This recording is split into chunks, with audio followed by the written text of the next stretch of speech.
صدر محترم حافظ عباس صاحب، اس مجمع میں تشریف فرما علماء کرام، بزرگوں اور دوستوں، دھولیا والوں کی محبت ہے کہ انہوں نے ایک ایسے عنوان پر مجھے بولنے کا موقع دیا جو آج ہم تمام مسلمانوں کی انتہائی سخت ضرورت ہے۔ دھولیا کوئی مالیگاؤں سے بہت دور نہیں ہے۔ مالیگاؤں کے حالات آپ جانتے ہیں، دھولیا کے حالات ہم جانتے ہیں۔ رشتہ داریاں بھی ہیں، کاروباری تعلقات بھی ہیں، اسی طرح دوستیاں بھی ہیں۔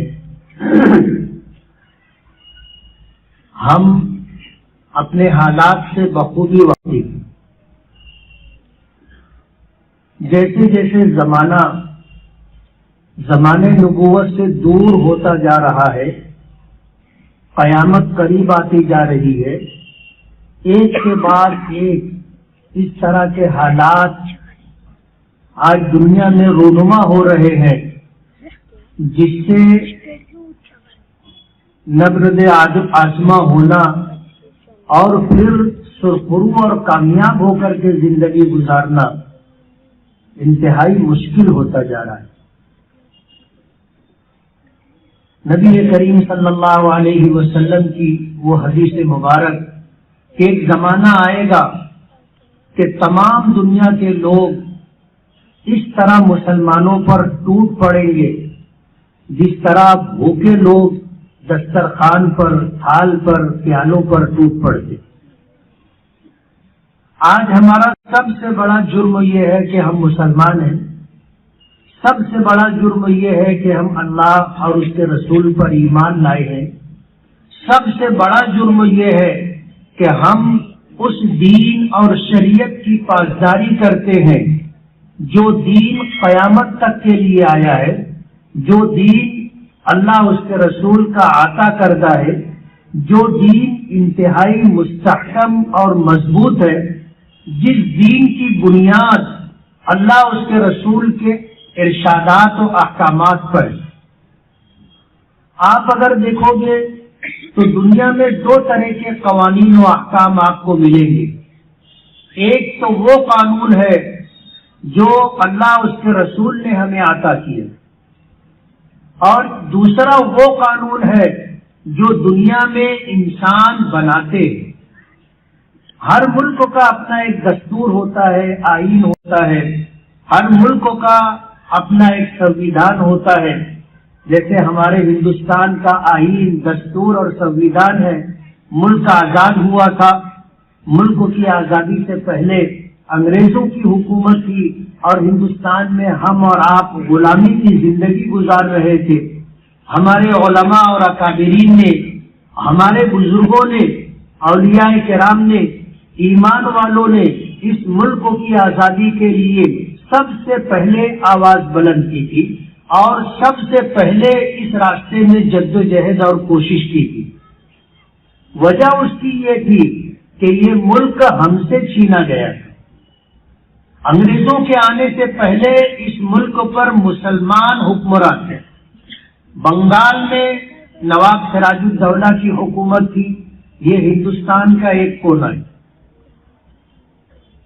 میسور میں سلطان فتح علی ٹیپو کی حکومت تھی، وہ ہندوستان کا ایک دوسرا کونا ہے۔ ہندوستان کے وسط میں مغلوں کی حکومت تھی، نظام کی حکومت تھی، الگ الگ نوابوں کی حکومت تھی۔ ہندوستان میں ہم مسلمان حکمراں تھے، انگریزوں نے یہ ملک ہم سے چھینا تھا۔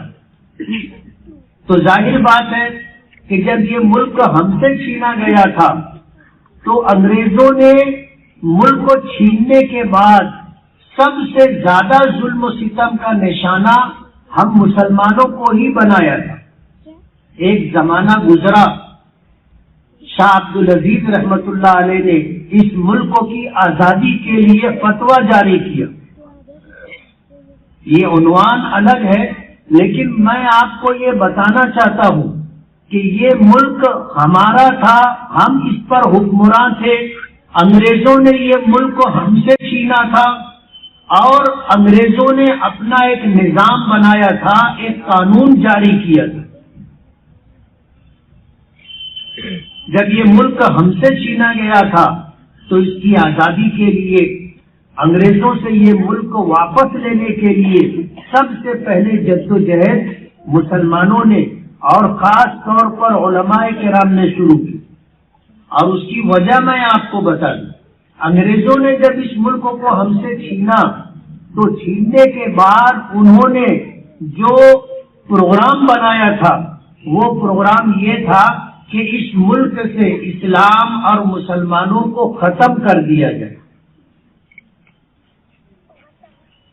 جب انہوں نے یہ پروگرام بنایا کہ اس ملک سے اسلام اور مسلمانوں کو ختم کر دیا جائے تو ظاہر بات ختم کر دی جائے اور ہم سے ووٹ دینے کا حق بھی چھین لیا جائے۔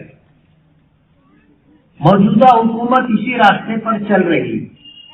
اس لیے میں یہ کہنا چاہتا ہوں کہ انگریزوں کی حکومت اس حکومت سے بہت اچھی تھی، مگر انہوں نے اسلام اور مسلمانوں کو اس دیش سے ختم کرنے کا پروگرام بنایا تو مسلمانوں کو ان سے مقابلے کے لیے کھڑا ہونا پڑا، اور ایک لمبی طویل مزاحمت کے بعد، مقابلے کے بعد دیش کو آزادی ملی۔ اور جب دیش کو آزادی ملی 15 اگست 1947 کو، اس کے بعد ایک کمیٹی تشکیل دی گئی، اور کمیٹی کے سربراہ کی حیثیت سے ڈاکٹر بابا صاحب امبیڈکر کو اس کمیٹی کا صدر بنایا گیا، اور انہیں یہ ذمہ داری دی گئی کہ اس ملک کے لیے آئین، دستور اور سنویدھان بنائیں۔ یہ تقریباً 289 افراد پر مشتمل یہ کمیٹی تھی، جس میں ہمارے جمعیت علماء کے حضرت مولانا حفظ الرحمان سہواری، حضرت مولانا محمد میاں صاحب، حضرت مولانا ابوالکلام آزاد، ایسے سیدھا علماء کرام تھے، وہ اس کمیٹی میں تھے۔ اور آپ کو یہ بھی بتا دوں، جب دیش کا قانون بننے لگا تھا تو اس وقت ہمارے اکابرین اور بزرگوں نے اس وقت کے ذمہ داروں سے ان کا وہ وعدہ یاد دلایا تھا کہ جب دیش انگریزوں سے آزاد ہوگا تو اس ملک کا دستور سیکولر ہوگا، جمہوری ہوگا اور غیر مذہبی ہوگا۔ یعنی جو دستور بنے گا وہ کوئی مذہبی دستور نہیں ہوگا بلکہ سیکولر دستور ہوگا، اور اس دستور کے پیش نظر اس ملک میں جتنی قومیں رہتی ہیں، جتنے دھرم اور مذہب کے ماننے والے لوگ رہتے ہیں، سب کو اپنے مذہب اور دھرم کے مطابق زندگی گزارنے کی آزادی ہو۔ کوئی کسی سے تعرض نہیں کرے گا، ہر مذہب کا ماننے والا اپنے مذہب کی تعلیم بھی کر سکے گا، تعلیم کے لیے انتظامات بھی کر سکے گا، ہر مذہب کا ماننے والا اپنے مذہب کی تبلیغ اور اشاعت بھی کر سکے گا۔ ایسا جمہوری قانون ہوگا، یہ وعدہ تھا اس وقت کا جب انگریزوں سے لڑائی چل رہی تھی، اور جو لوگ پیش تھے سب کا باہمی طور پر یہ مشورہ ہوا تھا کہ اس ملک کا آئین جو ہوگا وہ سیکولر ہوگا۔ ہمارے علماء، اللہ ان کی قبروں پر کروڑوں رحمتیں نازل فرمائے، انہوں نے اس ملک کا دستور اور آئین جو بنوایا وہ سیکولر اور جمہوری قانون بنایا، غیر مذہبی دستور اور سنویدھان بنایا۔ لیکن آج کیا ہو رہا ہے آپ کو پتہ ہے؟ اس سے آگے بڑھ کر کے جو بات مجھے آپ کے سامنے رکھنی ہے وہ یہ کہ ایک طرف اللہ اس کے رسول کا قانون ہے اور دوسری طرف انسانوں کا بنایا ہوا قانون ہے۔ جب یہ دستور بنا اور دیش کی آزادی کے بعد جب اس قانون کا نفاذ ہوا چند سالوں کے بعد، اس وقت سے لے کر کے اب تک انسانوں کا بنایا ہوا یہ قانون تقریباً 50 سے زائد مرتبہ اس میں تبدیلیاں ہو چکی، اور تبدیلی کیوں ہوئی وہ میں آپ کو بتانا چاہتا ہوں کہ ایک طرف اللہ اس کے رسول کا قانون ہے اور دوسری طرف انسانوں کا بنایا ہوا قانون۔ جو چیز ہمارے ملک میں ہے یہی چیز دنیا کے تمام ملکوں میں ہے، کہ وہاں پر ایک قانون ہے جو انسانوں کا بنایا ہوا ہے، اور انسان کو اپنی ماضی کا علم ہوتا ہے، انسانوں کو اپنے حال کا علم ہوتا ہے، اور انسانوں کو اپنے مستقبل کے تعلق سے کوئی کامل علم نہیں ہوتا، ایک اندازہ ہوتا ہے کہ سال بھر بعد، 10 سال بعد، 20 سال بعد، 50 سال بعد حالات کیا ہوں گے۔ آدمی سوچ سکتا ہے، ایک اندازہ لگا سکتا ہے، یقین کے ساتھ کسی کو پتہ نہیں ہوتا، خبر نہیں ہوتی کہ کل کیا ہوگا۔ اب ایسے لوگ جن کو ماضی کا علم ہے، جن کو حال کا علم ہے لیکن مستقبل کا علم نہیں ہے، وہ لوگ جو قانون بناتے ہیں وہ ماضی اور حال کو دیکھ کر کے بناتے، لیکن یہ حالات مستقبل میں بھی رہیں گے ایسا ضروری نہیں ہے۔ جب حالات بدلتے ہیں تو پھر اسمبلیوں میں اور پارلیمنٹ میں قانون بدلا جاتا ہے، قانون بدلا جاتا ہے، اور اس لیے بدلا جاتا ہے کہ حالات بدل گئے۔ تو ایک طرف اللہ اس کے رسول کا قانون ہے اور ایک طرف انسانوں کا اپنا بنایا ہوا قانون ہے، دونوں میں جو فرق ہے وہ فرق سمجھنے کا ہے۔ فرق یہ ہے کہ اللہ اس کے رسول کے قانون میں کوئی تبدیلی نہیں ہے۔ 1400 سال پہلے جو قانون، جو شریعت، جو دین ہمیں دیا گیا، اس وقت سے لے کر کے آج تک اور آج کے بعد قیامت تک یہ قانون اسی حالت میں رہے گا جس حالت میں 1400 سال پہلے تھا، آج ہے، کل بھی ایسا ہی رہے گا، قیامت تک ایسا ہی رہے گا، اس میں تبدیلی نہیں آئے گی۔ کیوں؟ یہ اللہ کا بنایا ہوا قانون، اور اللہ تعالیٰ کو ما کان ما یکون کا علم ہے، یعنی ماضی میں کیا تھا اللہ کو وہ بھی پتہ ہے، علم ہے، اور قیامت تک حالات کیسے آئیں گے، کیا ہوگا، اس بات کا بھی پتہ اللہ کو ہے، علم اللہ پاک کو ہے۔ اب ظاہر بات ہے جب اللہ کا بنایا ہوا قانون ہے اور اللہ تعالیٰ ماضی کو بھی جانتا ہے، حال کو بھی جانتا ہے، مستقبل کو بھی جانتا ہے، تو ظاہر بات ہے اس نے جو قانون بنایا ہے وہ قیامت تک کے لیے اپنی جگہ قائم رہے گا، اس میں تبدیلی نہیں آئے گی۔ یہی وجہ ہے کہ علماء کرام قرآن و حدیث کو سامنے رکھ کر کے آپ کو وہ احکامات بتاتے ہیں جو اللہ اس کے رسول نے عطا کیے۔ ہم اپنی طرف سے کچھ نہیں بتاتے۔ ایک عالم کا کام، ایک مفتی کا کام، ایک قاضی کا کام، ایک مبلغ کا کام، ایک مدرس کا کام، ایک ایمان والے کا کام اللہ اس کے رسول کے احکامات کو بتلانا ہے، بس۔ تبدیلی کا حق کسی کو اللہ پاک نے نہیں دیا۔ خود نبی کریم صلی اللہ علیہ وسلم صاحب شریعت تھے، اللہ پاک نے قرآن کریم اتارا تو قرآن کریم میں یہ بتا دیا گیا کہ نبی کریم صلی اللہ علیہ وسلم جو کچھ کہتے ہیں یہ من جانب اللہ ہوتا ہے، بذریعے وحی آپ سے وہ کہلوایا جاتا ہے، اللہ کی طرف سے رہنمائی اور ہدایت ہوتی ہے جس کے مطابق وہ لوگوں تک اللہ کے احکامات واضح کر کے پہنچاتے اور بتاتے۔ نبی کریم صلی اللہ علیہ وسلم کے ارشادات قرآن کریم کی تفسیر ہے۔ ظاہر بات ہے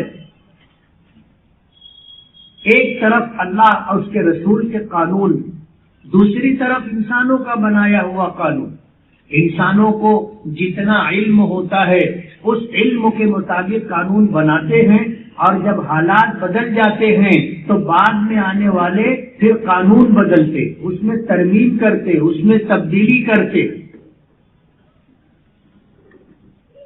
آج ہم لوگوں پر جو حالات ہیں پورے ملک میں، بلکہ یوں کہو کہ پوری دنیا میں آج ایمان والوں پر جو حالات ہیں وہ ہم میں سے ہر واقف شخص کو پتہ ہے، سب جانتے، اور جن کو جتنا زیادہ علم ہے حالات کا وہ اتنے زیادہ پریشان اور بے چین۔ جن کو پتہ نہیں ہے، حالات کا اندازہ نہیں ہے، ان کو کوئی پریشانی، کوئی بے چینی نہیں، لیکن جن کو حالات کا علم ہے، دشمنوں کی سازشوں کا، ان کی پلاننگ کا پتہ ہے، ان کی راتوں کی نیند اڑ گئی ہے۔ آج ملک کے حالات کیسے ہیں سب کو پتہ ہے، میں اس کی تفصیل میں نہیں جانا چاہتا۔ ظاہر بات ہے کہ آج ہم اس ملک میں ہیں اور اس ملک میں کیا ہو رہا ہے سب کو پتہ ہے۔ عربی کا جملہ ہے صاحب البیت ادری بما فی، گھر والا جانتا ہے گھر میں کیا ہے۔ ہم اپنے گھر میں ہیں تو ہمیں ہمارے گھر کا علم ہے، گھر کا پتہ ہے، گھر میں کیا ہے اس کی جانکاری ہے، اور ظاہر بات ہے کہ ہم اپنے شہر میں ہیں، شہر میں کیا ہو رہا ہے اس کا بھی پتہ ہے، اپنے ملک میں ہیں، ملک میں دیش میں کیا ہو رہا ہے اس کا بھی پتہ ہے۔ موجودہ حالات ہم لوگوں کے لیے انتہائی ناگفتگو، انتہائی تکلیف دہ۔ ملک کی آزادی کے بعد سے آج تک ہم لوگوں کے ساتھ کیا ہوا ہے سب کو پتہ ہے۔ سچر کمیشن کی رپورٹ نے جو حالات حکومت کے سامنے رکھے اس کا ایک جملہ ہے اور بہت مشہور جملہ ہے، بار بار آپ نے سنا ہوگا کہ اس ملک میں مسلمانوں کی حالت دلتوں سے بھی زیادہ پسماندہ ہے۔ ہم لوگ جہاں اچھی تعداد میں ہیں، ہم لوگ اس تعداد کی وجہ سے، مل جل کر کے رہنے کی وجہ سے، اکٹھا رہنے کی وجہ سے قدر محفوظ ہے۔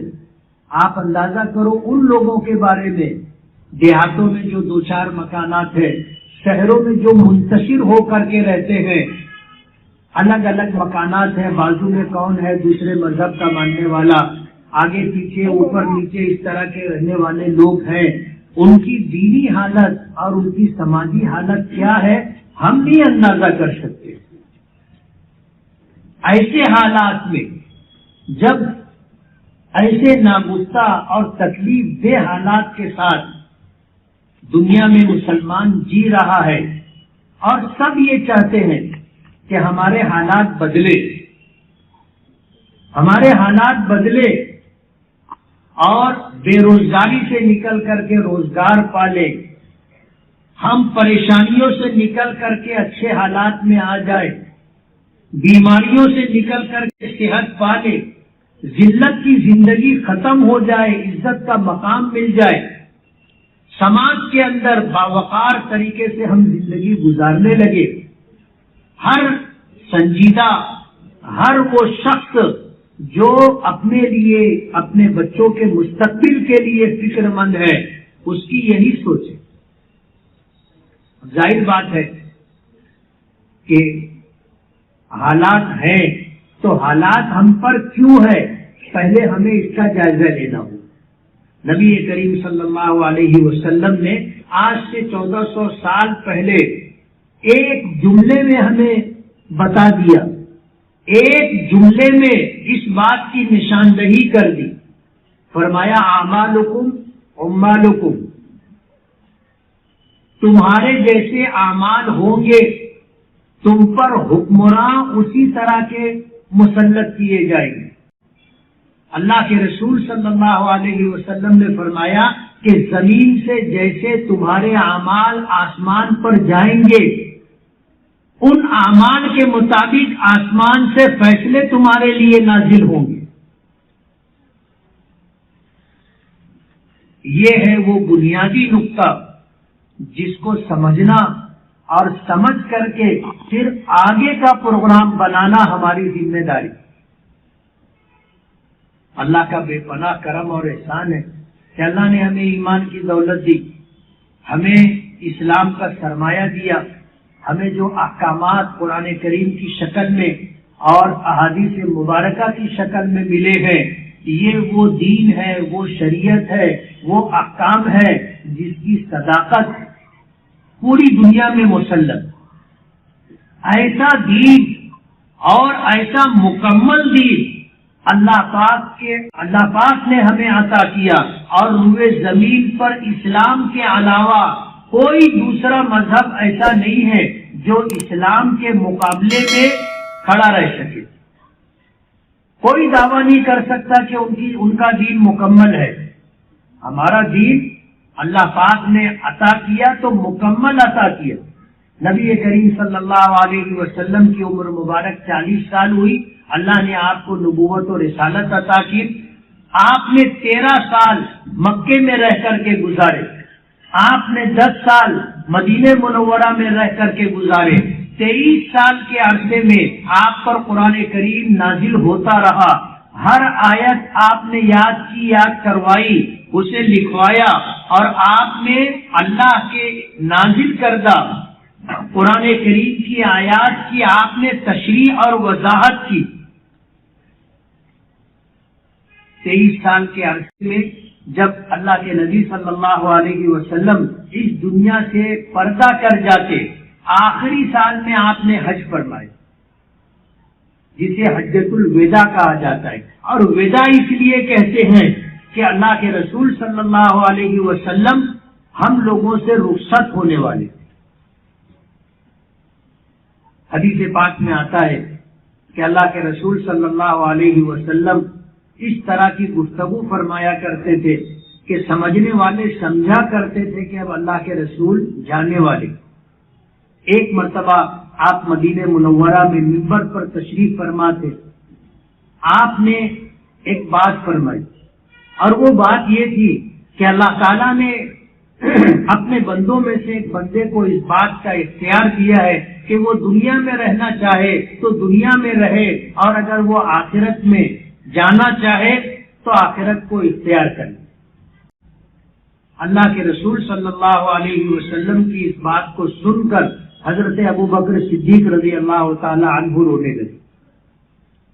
صحابہ کرام کہتے ہیں کہ ہم نے حضرت ابو بکر کو روتا ہوا دیکھا تو ہم میں سے کچھ لوگ کہنے لگے کہ اس بوڑھے کو کیا ہو گیا، یہ کیوں رو رہا ہے؟ صحابہ کرام کہتے ہیں بعد میں ہمیں اس بات کا اندازہ ہوا اور علم ہوا کہ اللہ کے رسول صلی اللہ علیہ وسلم نے جو بات فرمائی تھی، اس بات کو ہم میں سے اگر کسی نے سمجھا تو وہ حضرت ابو بکر صدیق تھے، اور اللہ کے رسول صلی اللہ علیہ وسلم کی اس بات کا مطلب یہ تھا کہ اللہ نے اپنے بندوں میں سے ایک بندے کو یہ اختیار دیا ہے کہ وہ دنیا میں رہنا چاہے تو رہے، نہ رہنا چاہے تو ہمارے پاس آ جائے۔ اس سے مراد خود نبی کریم صلی اللہ علیہ وسلم کی ذات گرامی۔ اور جب آپ نے حج کیا تو آپ نے مختلف مواقع پر اس طرح کی بات ارشاد فرمائی جس سے اس بات کی خبر ہوتی تھی کہ اللہ کے رسول اب جانے والے۔ اسی لیے دوران حج جو واقعات پیش آئے، ان واقعات کی وجہ سے علماء کرام نے آپ کے اس حج کو حجۃ الوداع کا نام دیا۔ وداع کے معنی رخصت ہونا، یعنی یہ حج ایسا تھا جس میں اللہ کے رسول صلی اللہ علیہ وسلم نے لوگوں سے رخصت چاہی تھی کہ اب میں جانے والا ہوں، اور ہوا بھی ایسا ہی۔ آپ حج کر کے واپس آئے، ذی الحجہ کا مہینہ تھا، محرم، سفر، یہ 2 مہینے گزرے۔ سفر کے آخری ایام میں آپ کی طبیعت بگڑی، سر میں شدید درد اور بیماریوں میں مبتلا ہوئے، اور پھر سفر کا مہینہ گزرا۔ ربیع الاول کے مہینے میں 12 ربیع الاول کو اللہ کے رسول صلی اللہ علیہ وسلم دنیا سے تشریف لے گئے۔ تو یہ حج آپ کی زندگی کا آخری حج تھا، اور جس طرح کی باتیں آپ نے فرمائی تھی اس سے یہ اندازہ ہو گیا تھا جاننے والوں کو، قریب رہنے والوں کو، کہ یہ رخصتی کا موقع ہے۔ اللہ کے رسول صلی اللہ علیہ وسلم اس دنیا سے، ہم لوگوں سے جدا ہو گئے، دنیا سے پردہ فرما۔ لیکن اسی حجۃ الوداع میں جب آپ میدان عرفات میں تھے، وہاں سے چل کر کے میدان مزدلفہ آئے، وہاں سے چل کر کے میدان مینا آئے، تو نبی کریم صلی اللہ علیہ وسلم پر قرآن کریم کی آیت نازل ہوئی، الیوم اکملت لکم دینکم واتممت علیکم نعمتی ورضیت لکم الاسلام دینا، کہ آج کے دن میں نے تمہارا دین تمہارے لیے مکمل کر دیا۔ الیوم اکملت لکم دینکم، آج میں نے تمہارے لیے تمہارا دین مکمل کر دیا۔ واتممت علیکم نعمتی، اور تم پر اپنی نعمتیں تمام کر دی۔ وَرَضِيتُ لَكُمُ الْإِسْلَامَ دِينًا، اور تمہارے لیے دین اسلام کو پسند کر لیا۔ تین باتیں ہیں، ایک تو دین کی تکمیل کی خوشخبری دی گئی۔ علماء کرام نے لکھا ہے اس آیت کے نازل ہو جانے کے بعد قرآن کریم میں حلت اور حرمت کی کوئی آیت نازل نہیں ہوئی۔ حلت و حرمت کے احکامات اس آیت کے نازل ہونے سے پہلے آ چکے۔ اس آیت کے نازل ہونے کے بعد قرآن کریم کی اور آیتیں نازل ہوئی، لیکن ان آیتوں کا تعلق حلال اور حرام ہونے سے نہیں تھا، حلت و حرمت سے نہیں تھا۔ تو دین کو مکمل کر دیا گیا۔ آج آپ دیکھو، ایک بچہ پیدا ہوتا ہے، اس کی پیدائش سے پہلے سے احکامات ہمیں معلوم ہے، اللہ اس کے رسول نے ہمیں بتا دیے۔ جب یہ بچہ دنیا میں آتا ہے، وہیں سے احکامات شروع ہو جاتے کہ بچہ پیدا ہو، اس اذان دی جائے سیدھے کان میں، اقامت کہی جائے بائیں کان میں، وہاں سے احکامات شروع ہو جاتے۔ ہر ماں باپ کو اس بات کا پتہ ہونا چاہیے کہ شریعت نے بچے کی پیدائش کے موقع پر اور پیدائش کے بعد میں ماں باپ کی کیا ذمہ داری طے کی، معلوم ہونا چاہیے۔ لیکن مسلمانوں کو پتہ نہیں کہ بچہ پیدا ہوا، اب اس بچے کے ہم پر کیا حق ہے اور اس بچے کے لیے ہماری کیا ذمہ داریاں ہیں۔ بچہ پیدا ہوتا ہے، اس کی صحت کے لیے اور بیماری سے حفاظت کے لیے، اس کی بھوک مٹانے کے لیے یہ باتیں کرتے، یہ تو جانور بھی کرتا ہے، لیکن بحیثیت مسلمان اللہ اس کے رسول نے ہمیں کیا ذمہ داری دی ہے یہ ہمیں نہیں معلوم۔ ہماری شریعت نے ہمیں بتایا بچہ پیدا ہو اذان دی جائے، اقامت کہی جائے، بچہ پیدا ہو اس کا اچھا نام رکھا جائے۔ اچھے نام سے مراد کوئی نیا نام نہیں۔ آج ایک نئی وبا اور مصیبت چل پڑی ہے، کسی کے یہاں بیٹا یا بیٹی کی پیدائش ہو تو وہ پرانے سارے ناموں کو چھوڑ کر کے نئے نام کے چکر میں پریشان رہتا ہے۔ امام صاحب سے پوچھے گا، مولانا سے پوچھے گا، مفتی صاحب سے پوچھے گا، نیا نام۔ اب ظاہر بات ہے 1400 سال گزر گئے، جتنے اچھے نام تھے وہ سارے اچھے نام ہمارے پرکھوں نے، آباء و اجداد نے، علماء نے، ائمہ نے، صحابہ نے، تابعین نے، تبع تابعین نے، اولیاء کرام نے اور بزرگوں نے رکھ دیے۔ اب ظاہر بات ہے جو نام بچے وہ کیسے ہوں گے آپ کو پتہ ہے۔ سب چھانٹ کر کے اچھے نام ماضی میں رکھ دیے گئے۔ اب جو بچے کچے نام ہیں وہ نام کیسے ہوں گے آپ اندازہ کر سکتے۔ لوگ نئے نام کے چکر میں پتہ نہیں کیا کیا نام رکھ دیتے. مالیگاؤں کا واقعہ ہے. ایک صاحب کہنے لگے کہ میرے یہاں پہلا بیٹا پیدا ہوا، اس کا نام میں نے رکھا سنجاب. دوسرا بیٹا پیدا ہوا تو اس کا نام میں نے رکھا سرخاب. اب تیسرا بیٹا پیدا ہوا ہے تو وہ میرے پاس اسی وزن پر نیا نام پوچھنے آئے تھے کہ نام کسی نے رکھا نہ ہو یا رکھا بھی ہو تو بہت کم لوگوں نے. میں نے کہا پنجاب رکھ دو اس کا وزن بھی ہے اور پورے ہندوستان میں تم گھوم کر کے دیکھ لو، پورے مالیگاؤں میں آپ گھوم کر کے دیکھ لو، کسی کا نام پنجاب نہیں ہوگا. سمجھائی بات ہے. ایسے ہی نام بھی بچہ ہے تو ایسے ہی نام رکھنا پڑے گا. بچہ پیدا ہو، ماں باپ کی ذمہ داری ہے اس کا اچھا نام رکھے. اچھے نام سے مراد نیا نام نہیں ہے.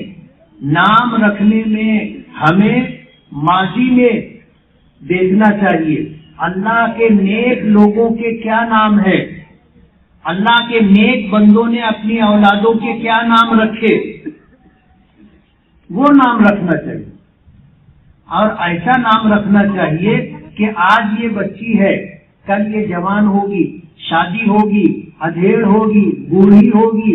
نام ایسا ہونا چاہیے کہ عمر کے ہر دور میں وہ نام جچے. یعنی بوڑھی عورت بھی ہے اور اس کا وہ نام اگر کہا جائے تو اس کی عمر کے حساب سے، اس کے مقام و مرتبے کے اعتبار سے وہ نام اس کو سٹ کرتا ہو.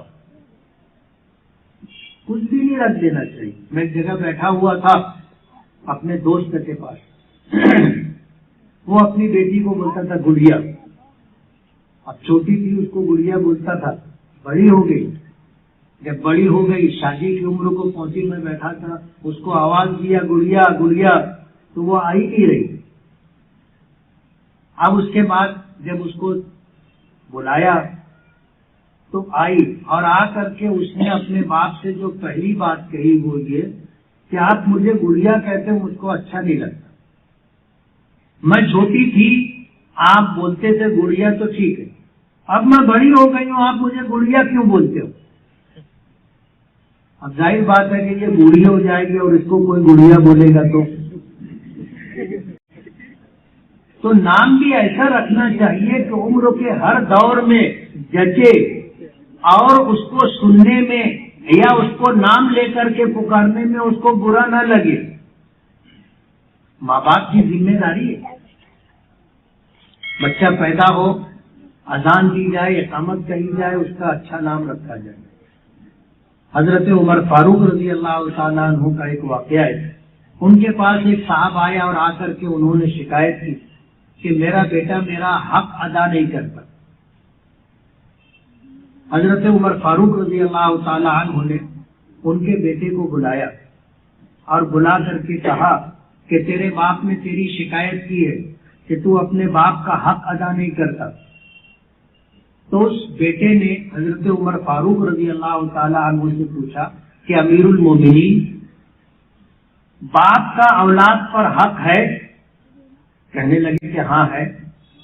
تو بچے نے پوچھا کہ امیر المومنین، اولاد کا بھی ماں باپ پر کوئی حق ہے؟ تو حضرت عمر فاروق رضی اللہ تعالیٰ عنہ نے فرمایا کہ ہاں، اولاد کا بھی ماں باپ پر حق ہے. تو اس بچے نے پوچھا کہ امیر المومنین، آپ مجھے بتائیے کہ اولاد کا ماں باپ پر کیا حق ہے؟ حضرت عمر فاروق رضی اللہ تعالی عنہ نے فرمایا کہ اولاد کا حق یہ ہے کہ جب وہ پیدا ہو تو اذان دی جائے، اقامت کہی جائے، اس کا اچھا نام رکھا جائے اور اس بچے کے لیے اچھی ماں کا انتخاب کیا جائے، اس کی تعلیم و تربیت کی فکر کی جائے. اس بچے نے جواب دیا کہ امیر المومنین، آپ نے فرمایا کہ اپنے بچے کے لیے اچھی ماں کا انتخاب کیا جائے. یعنی ہم جب رشتہ کریں، نکاح کے لیے رشتہ تلاش کریں تو رشتہ تلاش کرنے میں یہ بات پیش نظر رکھیں کہ میں جس کی ماں بننے والی ہے وہ اچھی ہونی چاہیے. اور اچھی سے مراد اللہ کے رسول صلی اللہ علیہ وسلم نے جسے اچھا کہا ہے وہ اچھا ہے. حضور پاک صلی اللہ علیہ وسلم نے فرمایا تنکح المرأة لأربع لمالها ولجمالها ولحسبها ولدینها فاظفر بذات الدین تربت یداک. کہ جب تمہیں نکاح کرنا ہو یعنی اپنے بچوں کی ماں کسی عورت کو بنانا ہو تو اس کے انتخاب میں اللہ کے رسول صلی اللہ علیہ وسلم کی ہدایات کو سامنے رکھا جائے, اچھی ماں کا انتخاب کیا جائے. حضور نے فرمایا کچھ لوگ مالداری دیکھ کے نکاح کرتے ہیں, کچھ لوگ خوبصورتی دیکھ کے نکاح کرتے ہیں, کچھ لوگ حسب و نسب خاندان دیکھ کر کے نکاح کرتے ہیں, اور کچھ لوگ دینداری دیکھ کر کے نکاح کرتے ہیں. حضور نے ہمیں ہدایت دی اور یہ فرمایا کہ دینداری دیکھ کر نکاح کرو, زندگی کامیاب رہے گی. اس بچے نے امیر المومنین حضرت عمر فاروق رضی اللہ تعالی عنہ سے فرمایا, کہا کہ امیر المومنین آپ نے کہا کہ اپنے بچوں کے لیے اچھی ماں کا انتخاب کیا جائے, تو میں باندی کی اولاد, ایک باندی کے پیٹ سے پیدا ہوا, اور آپ نے کہا کہ اپنے بچے کا اچھا نام رکھا جائے, تو میرے باپ نے میرا نام جعیل رکھا ہے. آپ نے کہا کہ اپنے بچوں کی تعلیم و تربیت کرے, میرے باپ نے میری تعلیم و تربیت کی کوئی فکر نہیں کی. حضرت عمر فاروق رضی اللہ تعالی عنہ نے جب بچے کی یہ بات سنی تو اس کے باپ کو بلایا اور بلا کر کے کہا کہ تو نے اپنی اولاد کا حق پہلے ضائع کیا ہے, اولاد تیرا حق بعد میں ضائع کر رہی. آج ہم اپنے سماج اور معاشرے پر نظر ڈالیں, اپنے گھر میں اپنے خاندان کو دیکھیں, ہمارا کیا حال ہے. اسلامی ہدایات و تعلیمات کو ہم کتنا پیش نظر رکھتے ہیں. علماء نے کہا ہے کہ اپنے بچوں کو علم سکھاؤ, اگر علم میں کچھ کمی ہوگی تو تمہاری اچھی تربیت اس کی تلافی کر دے گی. یعنی علم کم ہوگا تو اس کم علمی کے عیب کو تربیت چھپا لے گی. لیکن اگر آپ نے اپنے بچوں کو علم تو دیا لیکن تربیت نہیں کی تو علم چاہے کتنا ہی زیادہ ہو جائے وہ تربیت کی کمی کو پورا نہیں کر سکتا. آج ہمارے گھروں میں تربیت کا کوئی ماحول نہیں, کسی ماں باپ کے پاس اپنے بچوں کی تربیت کا کوئی پروگرام نہیں. ہمارے بچے کیسے پلتے ہیں جیسے جانوروں کے بچے پلتے. جانور اپنے بچوں کی حفاظت کی فکر کرتا ہے, جانور اپنے بچوں کے کھانے پینے کی فکر کرتا ہے, ہم بھی کرتے ہیں. اپنے بچوں کو ہم اچھے سے اچھا کھلانے کی فکر کرتے ہیں, اپنے بچوں کو اچھا گھر دینے کی فکر کرتے ہیں, اپنے بچوں کو اچھا لباس دینے کی فکر کرتے ہیں. ہماری کوشش یہ ہوتی ہے کہ ہمارے بچوں کے پاس ہمارے جانے کے بعد اچھا گھر بھی ہو, اچھا کاروبار بھی ہو. لیکن ہم اس بات کی فکر نہیں کرتے کہ ہمارا بچہ سماج میں ایک معزز باوقار عزت دار شخص ہو, اس کے پاس علم بھی ہو, اس کی تربیت اتنی اچھی ہو کہ سماج کے اندر وہ پسندیدہ شخص مانا جائے, لوگ اس کا احترام کریں, عزت کی نگاہ سے دیکھیں اور اس تربیت کی وجہ سے اللہ اس کو بلند مقام دے. ہم اس کی فکر نہیں کرتے. ہم اپنے بچوں کی تربیت کے لیے ہمارے پاس کوئی پروگرام نہیں ہے. جیسے جانوروں کے بچے کھا پی کے بڑے ہو جاتے ہیں, ہمارے بچے بھی کھا پی کر کے بڑے ہو جاتے ہیں. روزانہ ان لوگوں کے پاس جو سماجی کام کاج کرتے ہیں یہ شکایت آتی ہے سماج کے گھروں سے کہ میاں بیوی کا جھگڑا, ماں باپ کا جھگڑا, باپ بیٹے کا جھگڑا، ماں بیٹے کا جھگڑا، پڑوسیوں کا جھگڑا، یہ سب کچھ آتا رہتا ہے، اور یہ تربیت کی کمی کی وجہ سے۔ آج ہمارے پاس اچھی تربیت کا کوئی نظام نہیں، ہمارے بچے سماج اور معاشرے کے اچھے فرد نہیں ہیں۔ دنیا بھر کی برائی آج مسلمانوں میں ہے۔ کون سی برائی ایسی ہے جو مسلمانوں میں نہیں ہے؟ آپ نہیں بتا سکتے۔ ہر طرح کی برائی مسلمانوں میں، اور عام ہوتی جا رہی، عام ہوتی جا رہی۔ نشہ کرنے میں مسلمان آگے، نشہ بیچنے میں، نشہ اور چیزوں کے بیچنے میں مسلمان آگے، چوری کرنے میں مسلمان آگے، لوٹ مار کرنے میں مسلمان آگے، دھوکہ دینے میں مسلمان آگے، جھوٹ بولنے میں مسلمان آگے، الزام لگانے میں، بے آبرو کرنے میں مسلمان آگے، جوا بولو، زنا بولو، مسلمان سب سے آگے۔ جیلوں میں اگر جاؤ گے تو 100 قیدی اگر ہوں گے تو اس میں آدھے سے زیادہ مسلمان ہوں۔ یہ سچائی ہے، اور اس کی وجہ یہ ہے کہ ہم نے اپنے بچوں کی تربیت کا کوئی نظام نہیں بنایا۔ ہمارا مذہب اسلام جس طرح مکمل ہے، آج ہم اپنے اسلام کو چھوڑ کر کے زندگی گزار رہے۔ اللہ تعالیٰ کو ہم سے محبت نہیں۔ حدیث پاک میں آتا ہے ان اللہ لا ينظر الى صورکم ولا الى اجسادکم، اللہ تعالیٰ تمہاری صورتوں کو نہیں دیکھتا، اللہ پاک تمہارے جسموں کو نہیں دیکھتا، ولکن اللہ ينظر اعمالکم، اللہ تمہارے اعمال کو دیکھتا ہے۔ تمہارے اعمال اچھے ہیں تو اللہ کو ہم اچھے لگیں گے، اور اگر ہمارے اعمال اچھے نہیں ہیں، شکل و صورت اچھی ہے، کپڑا اچھا ہے، مکان اچھا ہے، سواری اچھی ہے، اس سے کچھ اللہ کے یہاں ہمارا بنتا نہیں۔ اللہ ہماری صورتوں کو، ہمارے جسموں کو نہیں دیکھتا، اللہ ہمارے اعمال کو، ہماری نیتوں کو دیکھتا ہے کہ ہماری نیتیں کیا ہیں اور ہمارے اعمال کیا ہیں۔ آج ملک کے موجودہ حالات میں ہم لوگوں پر جو مصیبتیں اور پریشانیاں ہیں، یہ ہماری بدعمالیوں کی وجہ سے۔ قرآن کریم میں اللہ پاک نے فرمایا کہ وَمَا أَصَابَكُم مِّن مُّصِيبَةٍ فَبِمَا كَسَبَتْ أَيْدِيكُمْ وَيَعْفُو عَن كَثِيرٍ۔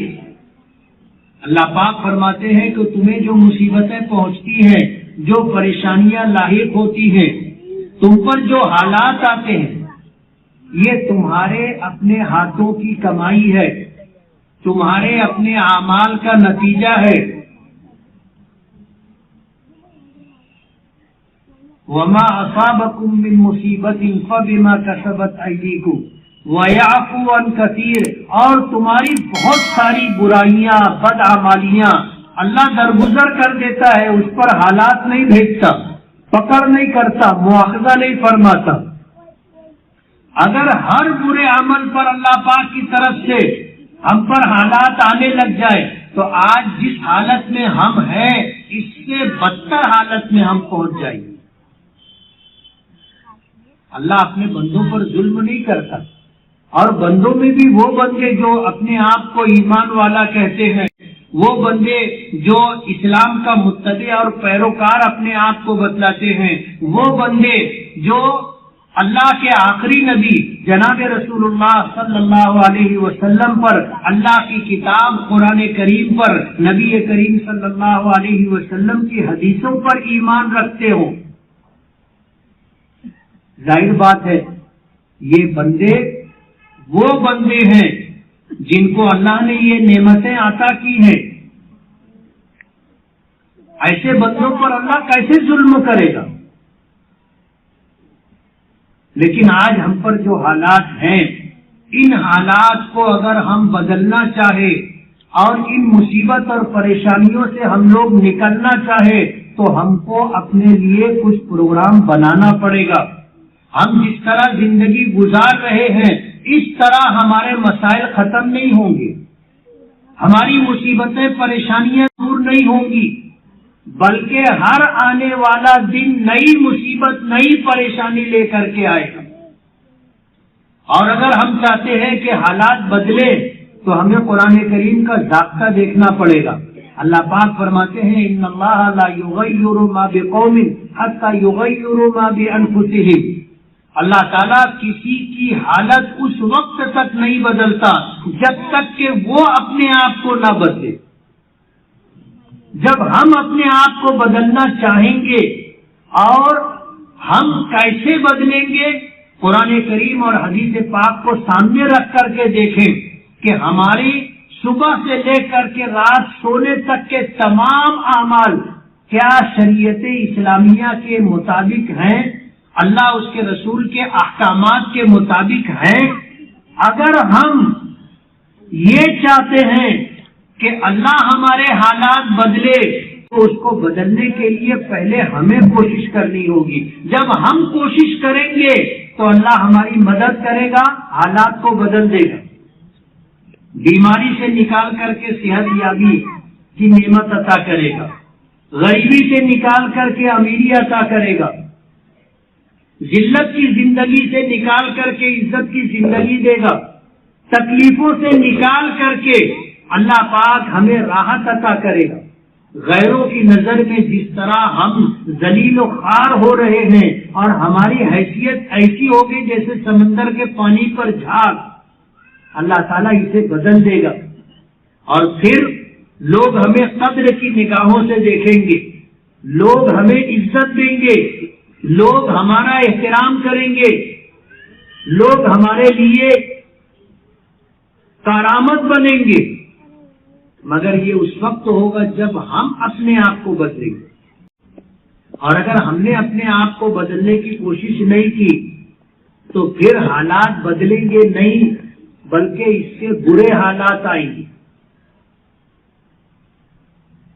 یہ قرآنی ضابطہ ہے ان اللہ لا یغیر ما بقوم حتی یغیروا ما بانفسہم، کہ اللہ تعالیٰ کسی قوم کی حالت کو اس وقت تک نہیں بدلتا جب تک کہ وہ خود اپنے حالات کو بدلنے کی کوشش نہ کرے. موجودہ حالات میں ہمارا کوئی وزن نہیں، کوئی وزن نہیں. آج تو ملک کی سیاسی پارٹیوں نے یہ کہنا شروع کر دیا کہ ہم کو تمہاری ضرورت نہیں ہے، ہم کو تمہاری ضرورت نہیں. انہوں نے اپنا انتظام کر لیا اور اپنے انتظام کے تحت وہ اقتدار تک پہنچ گئے. ہم میں کے جو لوگ ان کے پاس جاتے ہیں کہ ہم تمہاری پارٹی سے جڑنا چاہتے ہیں، ہم تمہارے ساتھ رہ کے کام کرنا چاہتے ہیں، تو ان کو ٹکا سا جواب مل جاتا ہے کہ تم کو جہاں جانا ہے جاؤ، جو کرنا ہے کرو، ہم کو تمہاری ضرورت نہیں. اتنے بے وزن ہو گئے ہیں ہم لوگ. آپ دھلیا مالیگاؤں نہ دیکھیں، ان جگہوں کو دیکھیں جہاں پر لوگ مسلمان منتشر ہیں، مسلمان کم تعداد میں ہیں، کتنی پریشانیوں کے ساتھ وہ جی رہے ہیں آپ کو اندازہ نہیں. بے وزن ہو گئے، اور بے وزن اس لیے ہو گئے کہ ہم نے اللہ اس کے رسول کو چھوڑ دیا، ان کے احکامات کو چھوڑ دیا، من مانی زندگی گزار رہے. قرآن کریم کی آیت میں نے پڑھی تھی ان اللہ لا یغیر ما، قرآن کریم کی آیت پڑھی تھی یا ایھا الذین آمنوا ان تنصروا اللہ ینصرکم ویثبت اقدامکم، کہ ایمان والو اگر تم اللہ کی مدد کرو گے تو اللہ تمہاری مدد کرے گا اور تمہیں ثابت قدم رکھے. مفسرین نے اس کی تفسیر میں جو باتیں ارشاد فرمائی ہیں کہ اللہ کی مدد کرنے کا مطلب یہ ہے کہ اللہ کے دین کی مدد کرو گے، اور اللہ کے دین کی مدد کرنے کا مطلب یہ ہے کہ پہلے ہماری زندگی میں اللہ کا دین آئے، اپنے نبی کا طریقہ اور سنتیں آئی، ہمارے گھر والوں میں اللہ کا دین آئے اور اپنے نبی کا طریقہ آئے، اور ہم اس کے بعد دوسروں کی زندگیوں میں اللہ کے دین کو زندہ کرنے کی، لانے کی کوشش کریں۔ جب ہم اللہ کے دین کا کام کریں گے تو اللہ ہماری مدد کرے گا۔ جب ہم اللہ کے دین کی مدد کریں گے تو اللہ ہمارے کام بنائے گا۔ وَيُثَبِّتْ أَقْدَامَكُمْ، تمہیں ثابت قدم رکھے گا۔ نہ ماننے والوں پر اللہ تمہیں غلبہ عطا کرے گا۔ ایمان والوں کو ان لوگوں پر غلبہ عطا کرے گا جن کے پاس ایمان نہیں ہے، جن کے پاس اسلام نہیں ہے۔ اور اللہ کو یہ فیصلہ کرنے میں کوئی مشکل نہیں۔ آپ اگر دنیا کی تاریخ اٹھا کر کے دیکھو گے، اللہ کو ماننے والوں کی تعداد ہمیشہ کم رہی ہے، کبھی بھی ہم اکثریت میں نہیں رہے۔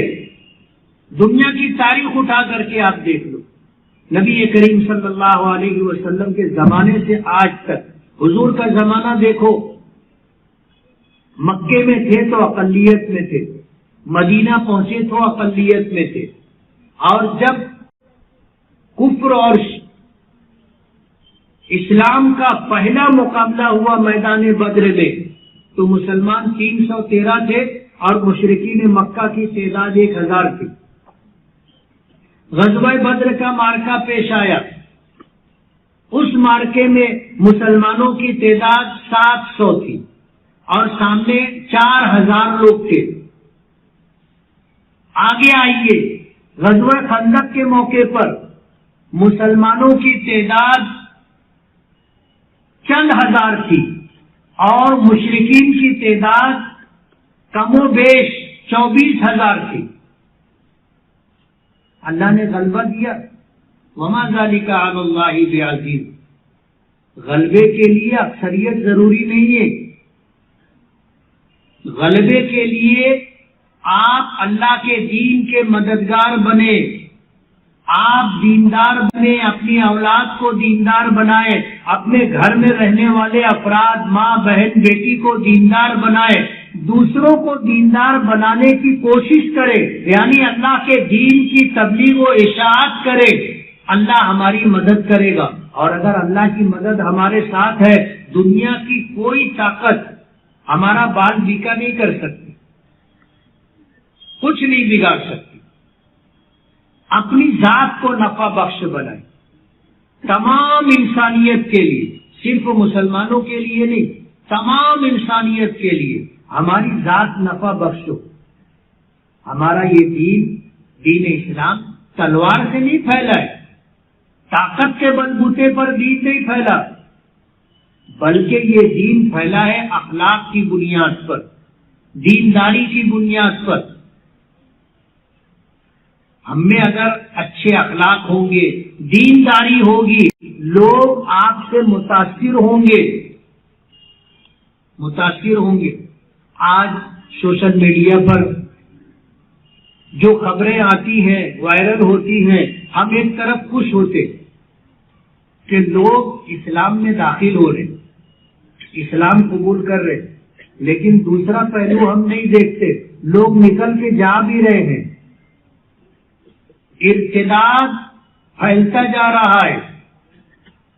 اپنے بچوں کو ہم نے مسلمان بنانے کی فکر نہیں کی، دین کی تعلیم اور تربیت کی ہم نے فکر نہیں کی۔ آج ہماری بچیاں اور ہمارے بچے پڑھ لکھ کر، یعنی عصری تعلیم حاصل کر کے ڈگری لے لیتے ہیں، انہیں اسلام کا کچھ پتہ نہیں ہوتا، دینی تعلیم اور تربیت کا ان کے پاس کوئی حصہ نہیں ہوتا، وہ اسلام چھوڑ کر کے چلے جاتے ہیں۔ عام بات ہے۔ ابھی 2-3 دن پہلے ایک واقعہ پڑھنے میں آیا کہ فرانس میں ایک برقع پوش خاتون شاپنگ مال میں گئی اور جا کر کے اس نے وہاں شاپنگ کی، اور اس کے بعد کاؤنٹر پر آ کر کے جب وہ بل دینے لگی تو وہاں بھی ایک خاتون تھی جو بے پردہ تھی۔ اس نے کہا کہ یہ تمہارے پردے نے تو حالت خراب کر دی، تم کو اگر پردے میں رہنا تھا تو وہیں اپنے ملک میں رہنا تھا، یہاں آنا تھا تو پردہ چھوڑ کے آنا تھا۔ تو اس خاتون نے اپنے چہرے سے نقاب اٹھائی اور نقاب اٹھا کر کے اس نے کہا کہ میں یہی فرانس میں پیدا ہوئی ہوں، میں فرانسیسی ہوں، میں نے اپنا مذہب چھوڑ کر کے اسلام قبول کیا، اور تم مسلمان ہو، تم نے اپنا دین بیچ دیا، ہم نے تمہارا دین خرید لیا۔ یہ حالت ہے۔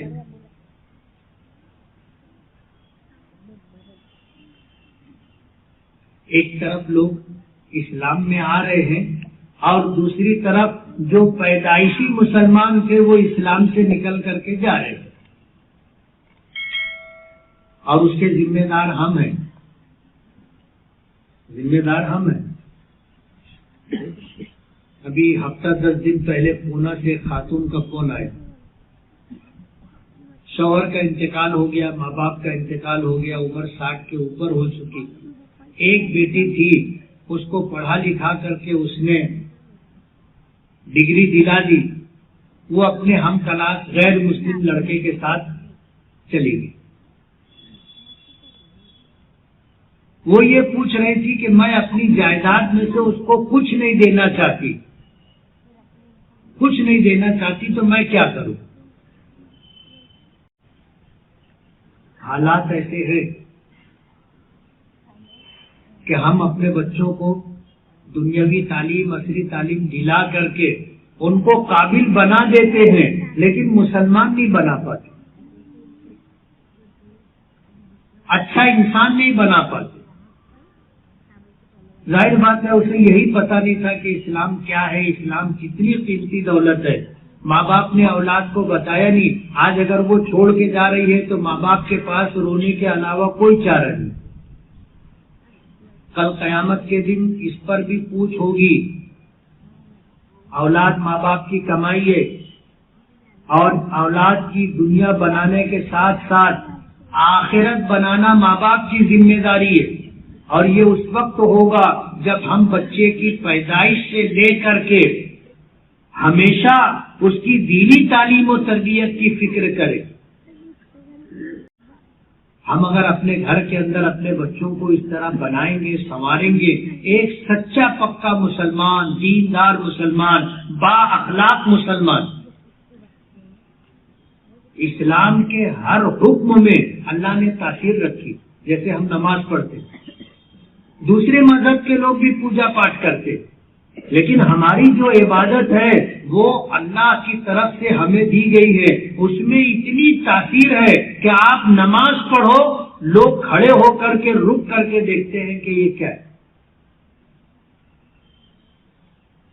ریل میں آپ سفر کرو، جنرل بوگی میں ہو، نماز کا آپ کو بیٹھنے کی جگہ نہیں، کھڑے ہو، پریشان ہو، دھکا کھا رہے ہو، نماز کا وقت ہو، آپ وضو کر کے آؤ، لوگوں سے بولے گے 2 منٹ مجھے نماز پڑھنی، تھوڑا سا مجھے جگہ دے دو، آپ مصلی بچھا کے نماز پڑھ لو، مختصر 2 رکعت نماز پڑھ کر کے آپ مصلی اٹھاؤ، لوگ آپ کو بیٹھنے کی جگہ دیں گے۔ کیوں؟ صرف نماز کی برکت۔ یہ عمل لوگوں پر اثر انداز ہوتا ہے، اسلام کا ہر حکم اثر انداز ہوتا ہے۔ شیخ عبد القادر جیلانی رحمت اللہ علیہ کا واقعہ سب کو معلوم ہوگا۔ علم حاصل کرنے کے لیے گھر سے نکلے جا رہے تھے، زمانہ پرانا تھا، سفر کیسے ہوتا تھا آپ کو پتا ہے، راستے میں ڈاکوؤں نے قافلے کو لوٹا، سب کے پاس سے مال چھین لیا۔ ایک شیخ عبد القادر جیلانی رحمت اللہ علیہ کے پاس بھی آیا، اس ڈاکو نے پوچھا کہ لڑکے تیرے پاس کچھ ہے؟ تو شیخ عبد القادر جیلانی رحمت اللہ علیہ بچے تھے، انہوں نے کہا کہ ہاں ہے۔ کیا ہے؟ بولے میرے پاس 40 اشرفیاں ہیں۔ اس نے کہا کہ 40 اشرفیاں کہاں ہیں؟ تو کہا کہ یہ بغل کے اندر کپڑے کے اندر سلی ہوئی ہے۔ 40 اشرفی بولے تو سونے کا سکہ، وہ بھی 40۔ وہ ڈاکو اس بچے کو لے کے اپنے سردار کے پاس گئے کہ یہ بچہ ایسا ایسا بتا رہا۔ تو اس نے پوچھا کہ تیرے پاس کیا ہے؟ بولے 40 اشرفی۔ بولے کہاں ہے؟ بولے بغل میں ہے۔ بولے نکالو بتاؤ۔ تو انہوں نے بتایا۔ تو ڈاکوؤں نے کہا کہ یہ تو ہمیں پتا نہیں تھا، تم اگر ہمیں نہیں بتاتے تو ہم کو معلوم بھی نہیں ہوتا، تمہارا یہ پیسہ بچ جاتا، تم نے بتایا کیوں؟ کہا کہ میری ماں نے نصیحت کی تھی کہ بیٹا جھوٹ مت بول، جھوٹ مت بول. اور حدیث میں آتا ہے المؤمن لا یکذب، حضور نے فرمایا کہ مومن کبھی جھوٹ نہیں بولتا. شیخ عبد القادر جیلانی رحمت اللہ علیہ نے بچے تھے، علم حاصل کرنے کے لیے گھر سے نکلے تھے، سچ بولے. کتابوں میں یہ تاریخ میں یہ واقعہ موجود ہے کہ وہ ڈاکو اتنا متاثر ہوئے کہ اس ایک جملے کی وجہ سے کہ میری ماں نے مجھے نصیحت کی تھی کہ بیٹا جھوٹ مت بولنا، بس اس جملے کی وجہ سے ڈاکوؤں کی زندگی میں انقلاب آ گیا. سب غلط کام چھوڑ کر کے، شرک و کفر چھوڑ کر کے مسلمان ہو کر کے زندگی گزارنا شروع کر. مجھے بتانا یہ ہے کہ اسلام کے ہر حکم میں تاثیر ہے، ہر حکم میں تاثیر. آپ انسانیت کے ساتھ پیش آئیں، اچھے اخلاق کے ساتھ لوگوں کے ساتھ پیش آئیں، لوگوں کا احترام کریں، لوگوں کی عزت کریں، لوگوں کا حق دیں، لوگوں کی مدد کریں. یہ وہ اعمال ہیں جو لوگوں پر اثر انداز ہوں گے. اور اللہ پاک کا نظام ہے، ضابطہ ہے فَأَمَّا الزَّبَدُ فَيَذْهَبُ جُفَاءً وَأَمَّا مَا يَنْفَعُ النَّاسَ فَيَمْكُثُ فِي الْأَرْضِ، کہ دنیا میں جو چیز نفع بخش ہوتی ہے اللہ اس کو باقی رکھتا ہے، اور جو چیز کارآمد نہیں ہوتی، بیکار ہوتی ہے، اللہ اس کو ختم کر دیتا ہے. اور پھر اللہ پاک نے فرمایا کہ وَإِن تَتَوَلَّوْا يَسْتَبْدِلْ قَوْمًا غَيْرَكُمْ ثُمَّ لَا يَكُونُوا أَمْثَالَكُمْ. اگر تم لوگ قرآن کریم چھوڑ دو گے، اگر تم لوگ نبی کریم صلی اللہ علیہ وسلم کی سنتیں چھوڑ دو گے، اگر تم لوگ اسلامی احکامات سے روگردانی کرو گے، اللہ تعالیٰ تمہیں ہٹا دے گا، ختم کر دے گا، تمہاری جگہ دوسری قوموں کو لائے گا جو تمہارے جیسے نہیں ہوں گے. نماز نہیں پڑھتے، روزہ نہیں رکھتے، پوری زکات نہیں دیتے، حج فرض ہو گیا حج نہیں کرتے، سچ نہیں بولتے، گناہ کے کاموں میں پیش رہتے، نشے کا استعمال ہم کرتے، نشے کا سامان ہم بیچتے، جوا ہم کھیلتے، زنا ہم کرتے، جھوٹ ہم بولتے، کینہ کپٹ ہم اپنے دل میں رکھتے، لوگوں پر الزامات لگاتے، لوگوں کے خلاف سازشیں کرتے، لوگوں کو نقصان پہنچانے کی کوشش کرتے. مسلمان اس کو نہیں کہتے، ایسا آدمی مسلمان نہیں. اور یہ مصیبتیں، یہ ساری خرابیاں آج ہم میں نیچے سے لے کر کے اوپر تک ہے. کیا بڑے کیا چھوٹے، کیا پڑھے لکھے کیا بے پڑھے لکھے، سب میں یہ مصیبت اور پریشانی ہے. یہ برائی ہے، اور جب تک یہ برائی ختم نہیں ہوگی ہمارے حالات نہیں بدلیں گے.